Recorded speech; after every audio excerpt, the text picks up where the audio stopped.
Петропавлда жазаны орындау барысында туындайтын өзекті мәселелер, оларды шешу жолдары атты семинар өтті.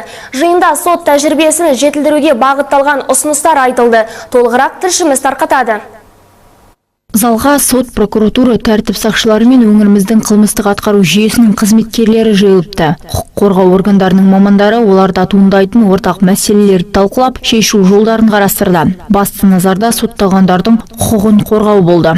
Институт условно досрочное освобождение. Сотталғандарды дұрыс жолға бастайтын, олардың тәртібін жақсартуға септесетін әдістердің бірі шартты түрде мерзімінен бұрын босату. Ол жазасын өтеушілердің өз өмірін қайтадан бастап, болашақта қателікке бой алдырмауына септеседі. Алайда кей кездері түзету мекемелерінде жазасын өтеушілердің құжаттары дұрыс толтырылмай қалады екен. Соның кесірінен темір тордың ар жағына аттанған жан мерзімнен бұрын босату шарасына іліге алмай қалады екен. Ең жиі тіркелетін қателік ол сотталғандардың жазаны ізгілендіру және шартты түрде мерзімінен босатуға жазған қолдау хаттары дұрыс болмай жатады. Кей уақытта олар соттардың нормативтік құқықтық актілері ұсынған талаптарға мүлдем жауап бермейді. Сондықтан бүгінгі кездесуде сол мәселені талқылауды жөн санадық. Жиын соңында сот тәжірибесін жетілдіруге бағытталған ұсыныстар айтылды.